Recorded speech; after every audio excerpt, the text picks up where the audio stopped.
ഇത്തവണത്തെ ഇന്ത്യയുടെ റിപ്പബ്ലിക് ദിന പരേഡ് IF-നെ സംബന്ധിച്ചിടത്തോളം എന്തുകൊണ്ടും വ്യത്യസ്തമാണ്. കാരണം ഈ ഓപ്പറേഷൻ സിന്ധൂരിലും അതോടൊപ്പം തന്നെ ഈ ബലക്കോട്ട് സ്ട്രൈക്കിലൊക്കെ നമ്മൾ ഉപയോഗിച്ച വെപ്പൺസിനെ അടക്കം പ്രദർശിപ്പിച്ചുകൊണ്ടുള്ള ഒരു പ്രകടനമായിരുന്നു, ആകാശ പ്രകടനമായിരുന്നു നമ്മൾ കണ്ടത്. പക്ഷേ ആളുകൾ ചോദിക്കുന്ന റഫേൽ ഉണ്ടായിരുന്നു, സുഖോയ് ഉണ്ടായിരുന്നു, തുടങ്ങിയ കുറേയധികം നിരവധിയായിട്ടുള്ള യുദ്ധവിമാനങ്ങളൊക്കെ ഉണ്ടായിരുന്നു. പക്ഷെ നമ്മൾക്ക് അവിടെ തേജസ്സിനെ കാണാൻ വേണ്ടിയിട്ട് സാധിച്ചില്ല. തേജസ് ഇന്ത്യ തദ്ദേശീയമായിട്ട് നിർമ്മിക്കുന്ന യുദ്ധവിമാനമാണ്. എന്തുകൊണ്ട് തേജസ് 77ാമത് റിപ്പബ്ലിക് ദിന പരേഡിലെ ഈ ആകാശ എയർഫോഴ്സിൻ്റെ ഈ ഈ ആകാശ പ്രകടനത്തിൽ ഉണ്ടായില്ല? എങ്ങനെയാണ് അങ്ങ് വിലയിരുത്തുന്നത്? അത് ശരിയാണ്. 77ാമത്തെ റിപ്പബ്ലിക് ദിന പരേഡിൽ എല്ലാ ഇന്ത്യയുടെ ആധുനിക വിമാനങ്ങൾ റഫാൽ, Su-30 MKI അല്ലെങ്കിൽ അത് പിന്നെ ഹെലികോപ്റ്ററുകളായിട്ടുള്ള നമ്മുടെ സ്വന്തം ഹെലികോപ്റ്റർ പ്രചണ്ഡ് എന്ന് പറയുന്ന ഹെലികോപ്റ്റർ, അല്ലെങ്കിൽ അതല്ല ലൈറ്റ് കോമ്പാറ്റ് ഹെലികോപ്റ്റർ എന്ന് പറയുന്നത് ഇപ്പൊ അത് പേര് മാറ്റിയിട്ടാണ് പ്രചണ്ഡ് എന്നാക്കിയത്. അതുപോലെ തന്നെ ഈ MiG-29, അത് പൊസൈഡൺ എന്ന് പറയുന്ന ഈ ആന്റി സബ്മറൈൻ നിരീക്ഷണ വിമാനം, ഇതെല്ലാം ഉണ്ടായിരുന്നു. പക്ഷേ തേജസ് ഇല്ലായിരുന്നു. അത് സത്യമാണ്. അതിന് വലിയ ഒരു വിമർശനങ്ങൾ ചിലരൊക്കെ ഉന്നയിച്ചിട്ടുണ്ട്. അതായത് യുക്രൈൻ്റെ ഒരു പ്രമുഖമായ ഡിഫൻസ് വാരിക ഇന്ത്യക്ക് തേജസ്സിലുള്ള വിശ്വാസം നഷ്ടപ്പെട്ടു എന്നുവരെയുള്ള ആക്രമണങ്ങളുമായിട്ട് രംഗത്ത് വന്നിട്ടുണ്ട്. പക്ഷെ ഇതിന് നമ്മുടെ പ്രതിരോധ സെക്രട്ടറി NK സിംഗ് മറുപടി കൊടുത്തിട്ടുണ്ട്. അദ്ദേഹം പറഞ്ഞു, ക്ഷമിക്കണം, RK സിംഗ്, അദ്ദേഹം പറഞ്ഞു അങ്ങനെ ഇന്ന വിമാനങ്ങൾ എല്ലാ വർഷവും വേണം എന്നൊന്നും ഒരു ചട്ടമില്ല, അങ്ങനെ ഒരു കീഴ്വഴക്കവും ഇല്ല. അത് കാരണമാണ് തേജസ് എടുക്കാത്തത്, തേജസ് ഇല്ലായിരുന്നത്. പ്രത്യേകിച്ച് അതിന്റെ കാരണമൊന്നും അദ്ദേഹം പറഞ്ഞില്ല. പക്ഷെ ഇവിടെ രണ്ട് കാര്യങ്ങൾ നിഷ്പക്ഷമായിട്ട് നിരീക്ഷിക്കുമ്പോൾ നമുക്ക് കാണാം. അതായത് തേജസ്സിലുള്ള വിശ്വാസമൊന്നും ഇന്ത്യക്ക് നഷ്ടപ്പെട്ടിട്ടില്ല. പക്ഷേ ഈ റിപ്പബ്ലിക് ദിന പരേഡുകളിൽ ഉൾപ്പെടെയുള്ള വ്യോമ അഭ്യാസ പ്രകടനങ്ങളും നടത്തിയിരുന്നത് തേജസ്, ഇപ്പോൾ ഇന്ത്യ നിർമ്മിക്കുന്ന തേജസ് MK-1A എന്ന വിമാനമല്ല. തേജസ് MK-1 എന്നുള്ള ആദ്യം ഇന്ത്യ നിർമ്മിച്ച തേജസിന്റെ ഏറ്റവും ആദ്യത്തെ വെർഷനായിട്ടുള്ള ഫൈനൽ ഓപ്പറേഷൻ ക്ലിയറൻസ് കിട്ടിയ FOC എന്ന് പറയും, FOC സർട്ടിഫിക്കറ്റ് കിട്ടിയ വിമാനം, ആ വിമാനങ്ങളാണ് യഥാർത്ഥത്തിൽ ഈ അഭ്യാസ പ്രകടനങ്ങൾക്ക് ഉപയോഗിക്കുന്നത്. അപ്പൊ അതിനെയും ഇപ്പോഴത്തെ തേജസ്സിനെയുമായിട്ട് നമ്മൾ താരതമ്യപ്പെടുത്തണ്ട. എന്തെന്നാൽ ആ വിമാനത്തിൽ നിന്നും വളരെയധികം മെച്ചപ്പെട്ടതും വ്യത്യസ്തവുമാണ് ഇപ്പോൾ നമ്മൾ നിർമ്മിക്കുന്ന തേജസ് MK-1A. ഈ പഴയ വിമാനത്തിന് ചില പരിമിതികൾ ഉണ്ടായി എന്നുള്ളത് സത്യമാണ്. ഒരുപക്ഷെ അത് തൽക്കാലം ഇനി ആ വിമാനം വേണോ വേണ്ടയോ എന്നുള്ളത് നമ്മൾ ആലോചിക്കുന്നുണ്ടാവാം, എനിക്ക് അറിഞ്ഞുകൂടാ. ഈ FOC ക്ലിയറൻസ് കിട്ടിയ വിമാനങ്ങളാണ് 2024 ജയ്സൽമീറിൽ തകർന്നു വീണതും അതുപോലെ 2025 ദുബൈയിൽ തകർന്നു വീണതും. പക്ഷെ ഇത് രണ്ടും പരിശോധിക്കുമ്പോൾ നമുക്ക് ആരും ചൂണ്ടിക്കാണിക്കപ്പെടാത്ത ഒരു കാര്യം എനിക്ക് തോന്നുന്നത്, ഈ രണ്ട് വിമാനങ്ങൾക്കും അതിൻ്റെ ഈ ജാമിങ് ഫെസിലിറ്റീസ്, അതുപോലെ ആൻറ്റി ഇലക്ട്രോണിക് വാർഫെയർ നടത്താനുള്ള സംവിധാനങ്ങൾ, അതുപോലെ അതായത് അഡ്വാൻസ്ഡ് ഇലക്ട്രോണിക് വാർഫെയർ സംവിധാനങ്ങൾ ഒന്നും തന്നെ ഈ FOC ഉള്ളതിലില്ല. അതുപോലെ തന്നെ അതിന് ഈ പോഡ് ബേസ്ഡ് ജാമിങ് എന്ന് പറയുന്നതില്ല. അങ്ങനെ ഏവിയോണിക്സും പഴയതാണ്, റഡാറുകൾ പഴയതാണ്. ഈ ഇപ്പോൾ ഇന്ത്യ ഉപയോഗിക്കുന്ന അഡ്വാൻസ്ഡ്, അതായത് തേജസ് MK-1A നമ്മൾ ഉപയോഗിക്കുന്ന EISA radar, advanced electronically scanned array radar അതിലില്ല. അങ്ങനെ വരുമ്പോൾ ന്യായമായിട്ട് ഇത് ഞാൻ എൻ്റെ ഒരു വിശകലനത്തിൽ ഞാനൊരു സംശയം പ്രകടിപ്പിക്കുകയാണ്.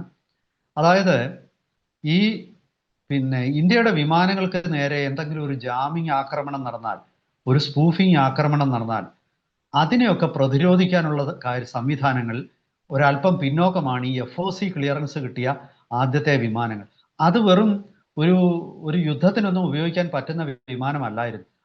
അത് നമ്മൾ ആദ്യമായിട്ടൊരു വിമാനം പണിഞ്ഞിറക്കുമ്പോൾ അത് എല്ലാ പാരാമീറ്റേഴ്സും അതിൻ്റെ ശരിയായിട്ട് ആ വിമാനം പറത്താൻ പറ്റുമോ, അത് വ്യോമാഭ്യാസ പ്രകടനം നടത്താൻ പറ്റുമോ, ഇങ്ങനെയൊക്കെയുള്ള പാരാമീറ്റേഴ്സ് വെച്ച് മാത്രമാണ്. പക്ഷെ അത്തരം വിമാനങ്ങൾക്ക് നേരെ ഈ പറയുന്ന ജാമിങ് സ്പൂഫിങ് ആക്രമണങ്ങൾ ഇന്ത്യയുടെ ശത്രുക്കൾ നടത്തിയാൽ ആ വിമാനങ്ങൾക്ക് ഒരുപക്ഷെ പിടിച്ചു നിൽക്കാൻ പറ്റില്ലായിരിക്കാം. ഇതായിരിക്കാം ഇന്ത്യ ഈ വ്യോമാഭ്യാസ പ്രകടനത്തിൽ ഇത്തരം വിമാനങ്ങളെ ഉപയോഗിക്കാതിരുന്നത്. അതായത് 16 വിമാനങ്ങൾ അടങ്ങുന്ന ഒരു സ്ക്വാഡ്രൺ ആണ് ഇപ്പോൾ ഇത്തരം വ്യോമാഭ്യാസ പ്രകടനങ്ങളിലൊക്കെ പങ്കെടുക്കുന്നത്. അതിലെ 2 വിമാനങ്ങൾ നഷ്ടപ്പെട്ടു.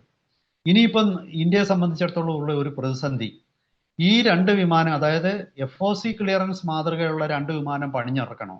അതൊരു നഷ്ടമായിരിക്കുമല്ലോ. അങ്ങനെയാണെങ്കിൽ ഇനി പിന്നെ ഈ സ്ഥാനത്തേക്ക് വരേണ്ടത് LCA തേജസ് 1A ആണ്. അങ്ങനെയാണെങ്കിൽ 14 FOC ക്ലിയറൻസ് ഉള്ള വിമാനവും 2 തേജസ് 1Aയും കൂടെ വന്നു കഴിഞ്ഞാൽ അത് തമ്മിൽ സിങ്ക് ആവില്ല. സ്വാഭാവികമായിട്ടും ചില പ്രശ്നങ്ങളുണ്ടാകും. അപ്പോൾ ഇത്തരം കാരണങ്ങളായിരിക്കണം ഒരുപക്ഷെ റിപ്പബ്ലിക് ദിന പരേഡിൽ നമ്മുടെ വ്യോമാഭ്യാസ പ്രകടനങ്ങൾ നടക്കുമ്പോൾ അതിൽ തേജസ് വിമാനത്തെ ഉൾപ്പെടുത്താതിരുന്നത്. ഇതാണ് എനിക്ക് തോന്നുന്നത്. അപ്പോൾ അങ്ങനെ വരുമ്പോൾ നമുക്ക് സംശയിക്കേണ്ട മറ്റൊരു കാര്യം കൂടെ എനിക്ക് തോന്നുന്നത്, ഈ ആന്റി ജാമിങ്, ആന്റി സ്പൂഫിങ്, ആ രീതിയിലുള്ള ഇലക്ട്രോണിക്സ് വാർഫെയർ ഡിഫൻസ് ഇല്ലാത്ത ഒരു വിമാനം ആയിരുന്നല്ലോ നമ്മളുടേത്. അപ്പോൾ സ്വാഭാവികമായിട്ടും ഈ തകർന്നു വീണ വിമാനങ്ങൾക്ക് യാതൊരു മറ്റു രീതിയിലുമുള്ള ഒരു അപകടങ്ങളൊന്നും അതുവരെ റിപ്പോർട്ട് ചെയ്തിട്ടില്ല. അത് തന്നെ ശരിക്കും പറഞ്ഞാൽ നമ്മുടെ തേജസിന്റെ ഒരു മേന്മയെ തന്നെയാണ് അത് കാണിക്കുന്നത്. അതായത് ഒരു 4-5 വർഷമായിട്ട് ഈ വിമാനങ്ങൾ ഇന്ത്യ വ്യോമാഭ്യാസ പ്രകടനങ്ങൾ എന്ന് പറയുന്നത് അത്ര നിസ്സാരമുള്ള കാര്യമല്ല. അവ പിന്നെ ഒരുപക്ഷെ ഗ്രൗണ്ട് ലെവലിൽ അങ്ങ് ഭൂമിയിലൊക്കെ വളരെയധികം അടുത്തെത്തിയിട്ട് വീണ്ടും അത് കരണം മറിഞ്ഞു പോവുകയും തിരിയുകയും മറിയുകയൊക്കെ ചെയ്യുന്ന ഒരു അഭ്യാസങ്ങളാണ്. സ്വാഭാവികമായിട്ടും അത്തരം അഭ്യാസ പ്രകടനങ്ങളിൽ പങ്കെടുത്തിട്ട് പോലും ഞാനീ പറഞ്ഞ ആന്റി ജാമിങ്, ആന്റി സ്പൂഫിംഗ് സംവിധാനത്തിലൊക്കെ പിറകിലായി ഈ വിമാനത്തിന് ഒരു അപകടവും ഇല്ലായിരുന്നു. അപ്പൊ അത് ആ വിമാനത്തിന്റെ മേന്മയാണ്. പക്ഷേ ഓപ്പറേഷൻ ഏതാണ്ട് കഴിഞ്ഞ സിന്ദൂറിന് മുമ്പ് തന്നെ ഏതാണ്ട് 1-2 വർഷമായിട്ട് ഇന്ത്യക്കെതിരെ ഇന്ത്യയുടെ ശത്രുക്കൾ അതിനീചമായിട്ടുള്ള ഇത്തരം ആക്രമണങ്ങൾ, ഇലക്ട്രോണിക് വാർഫെയറിൽ ഏർപ്പെട്ടിരിക്കുകയാണ്. സ്വാഭാവികമായിട്ടും ഇനി ഈ വിമാനങ്ങൾ ഒരു സിറ്റിംഗ് ഡക്ക് എന്ന് ഇംഗ്ലീഷിൽ പറയാം, അതായത് അത് വേഗത്തിൽ ഇരയാവാൻ സാധ്യതയുണ്ട്. കാരണം ഞാനീ പറഞ്ഞ സംവിധാനങ്ങളൊന്നും ആ വിമാനത്തില്ല.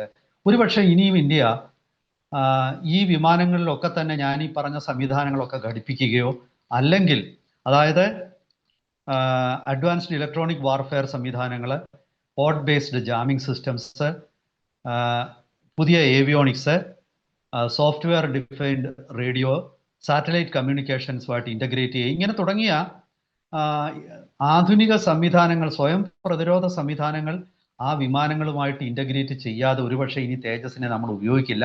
അതല്ലെങ്കിൽ ഇപ്പോൾ ഈ FOC ക്ലിയറൻസ് മാത്രമുള്ള ഇത്തരം വിമാനങ്ങളെ പതുക്കെ അങ്ങ് പിൻവലിക്കും. അതുകൊണ്ട് നമുക്ക് വേറെ വലിയ പ്രയോജനമില്ല. ആ സ്ഥാനത്തേക്ക് നമ്മുടെ തേജസ് MK-1A വിമാനങ്ങൾ വരും. അപ്പോൾ ഈ MK-1A വിമാനങ്ങളായിരിക്കാം ഭാവിയിൽ വ്യോമാഭ്യാസ പ്രകടനങ്ങളിലും ഒരുപക്ഷെ പങ്കെടുക്കുക. അത്തരം വിമാനങ്ങൾ ഈ പറയുന്ന അത്ര എണ്ണം നമ്മൾ പിന്നെ വ്യോമസേനയിലെ കമ്മീഷൻ ചെയ്ത് കഴിയുമ്പോൾ മാത്രമേ ഒരുപക്ഷെ അവയെ ഇനി ഉപയോഗിക്കാൻ സാധ്യതയുള്ളൂ. അപ്പൊ ഇതാണ് എനിക്ക് തോന്നുന്നത്. അത് ഈ ഇന്ത്യക്ക് തേജസ്സിലുള്ള പിന്നെ വിശ്വാസം നഷ്ടപ്പെട്ടതിന്റെ സൂചനയല്ല. പക്ഷേ ഈ ഹൈലി കോണ്ടസ്റ്റഡ് എയർ സ്പേസ് എന്ന് പറയുന്ന ഒരു രീതിയിലുള്ള ഒരു പ്രദേശമാണ് ഇന്ന് ദക്ഷിണേഷ്യ. അതായത് ചൈനയെ പോലൊരു രാജ്യം ഉപഗ്രഹം വഴി ജാമിങ് നടത്താം. ഉപഗ്രഹം വഴി ആണ്, അതായത് ഗ്രൗണ്ട് ബേസ്ഡ് ആയിട്ടുള്ള ജാമിങ് പിന്നെ എക്യുപ്മെന്റ് വേണമെന്നില്ല. അവർക്ക് ഉപഗ്രഹത്തിലൂടെ ജാമിങ് നടത്താം. അതല്ലെങ്കിൽ പിന്നെ ഹൈ ആൾട്ടിറ്റ്യൂഡിൽ പറക്കുന്ന ഒരു ഡ്രോണിലൂടെ ജാമിങ് നടത്താം. അപ്പൊ ഇത്തരം സ്ഥിതിഗതികളൊക്കെ കണക്കിലെടുത്തുകൊണ്ട് നമ്മൾ എടുത്ത തീരുമാനമായിരിക്കണം ഒരുപക്ഷെ എല്ലാ രീതിയിലുമുള്ള ആക്രമണ പ്രതിരോധ സംവിധാനങ്ങളുള്ള ഒരു വിമാനം മാത്രമേ ഇനി അഭ്യാസ പ്രകടനങ്ങളിൽ പങ്കെടുക്കുകയുള്ളൂ എന്നുള്ളത്. അപ്പോൾ ഒരുപക്ഷെ ഈ കഴിഞ്ഞ 2 വിമാനങ്ങളും തകർന്നത് ശത്രു രാജ്യങ്ങളുടെ ജാമിങ് കൊണ്ടാകണം എന്നൊരു സാധ്യതയാണ് ഇപ്പോൾ വ്യോമസേന എടുത്ത ഈ തീരുമാനത്തിൽ നിന്നും നമുക്ക് മനസ്സിലാക്കാൻ കഴിയുന്നതെന്നാണ് എനിക്ക് തോന്നുന്നത്. കാരണം അതല്ലാതെ കാരണം ഈ വിമാനങ്ങൾക്ക് യാതൊരുവിധ ടെക്നിക്കൽ തകരാറ് ഉള്ളതായിട്ട് ആരും പറയുന്നില്ല. കാരണം ഒരുപക്ഷെ അമേരിക്കയുടെ F-35 ലൈറ്റനിങ്ങോ F-22 റാപ്റ്ററിനോ അല്ലെങ്കിൽ റഫാലിനോ ഒക്കെ ആദ്യ വർഷങ്ങളിൽ ഉണ്ടായ അപകടത്തെക്കാൾ വളരെ കുറവ് അപകടങ്ങളാണ് ഈ തേജസ്സിനുണ്ടായത്. ഈ 2024 അപകടം വരെ 4-5 വർഷം സർവീസിലിരുന്ന ഒരു വിമാനമായ തേജസ്സിന് ഒറ്റ അപകടം പോലും ഉണ്ടായിട്ടില്ല. അത് ലോക ചരിത്രത്തിൽ തന്നെ അപൂർവമായിട്ടുള്ള ഒരു സംഭവമായിരുന്നു. പക്ഷേ ഇപ്പോൾ ഉണ്ടായിരിക്കുന്നത് ഇത് രണ്ട് അപകടങ്ങൾ ഉണ്ടായി. അതിനെ തുടർന്ന് ആ വിമാനങ്ങൾക്കെതിരെ ഒരുപാട് വിമർശനങ്ങൾ വന്നു. ആ വിമർശനങ്ങൾ സ്വാഭാവികമായിട്ടും മറ്റു രാജ്യങ്ങളിലെ അത് ഇന്ത്യയെ കൊണ്ട്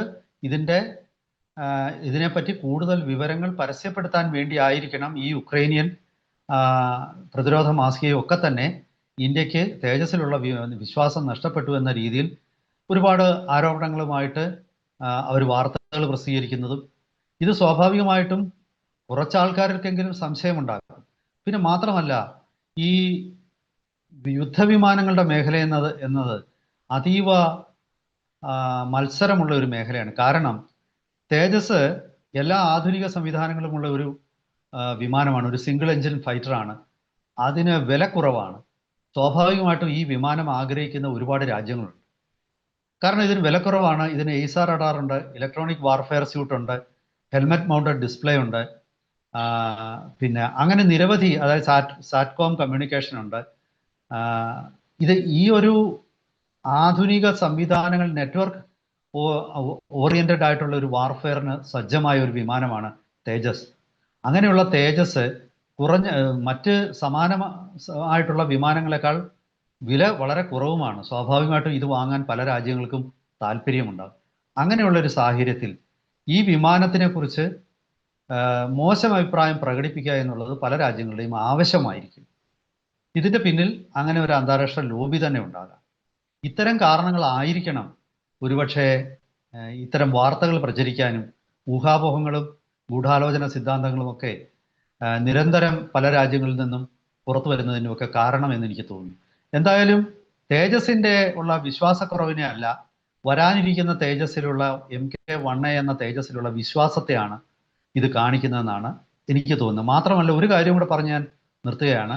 അതായത് തേജസ് FOCയിലുള്ള പിന്നെ ഉപയോഗിക്കുന്ന F404 എഞ്ചിൻ എന്നത് കേവലം 80 അതിൻ്റെ ഒരു ത്രസ്റ്റ് ഒരു ഇപ്പോഴുള്ള പിന്നെ തേജസ് MK1Aയിലുള്ളതിനേക്കാൾ കുറവാണ് അതിൻ്റെ ത്രസ്റ്റ്. സ്വാഭാവികമായിട്ടും ഈ MK1A എന്ന് പറയുന്നത് ഒരു പുതിയ വിമാനം തന്നെയാണ് എന്നാണ് നമുക്ക് പറയേണ്ടത്. അടിസ്ഥാന ഡിസൈനൊക്കെ ഒന്നാണെങ്കിലും എഞ്ചിൻ്റെ ശക്തി തൊട്ട് ഏവിയോണിക്സ് തൊട്ട് റഡാർ തൊട്ട് എല്ലാ കാര്യത്തിലും അതൊരു വ്യത്യസ്ത വിമാനമാണ്. അപ്പോൾ അതിലുള്ള വിശ്വാസമാണ് ഇത് കാണിക്കുന്നത്, അല്ലാതെ തേജസ്സിലുള്ള വിശ്വാസക്കുറവല്ല. ഇതാണ് എനിക്ക് പറയാനുള്ളത്.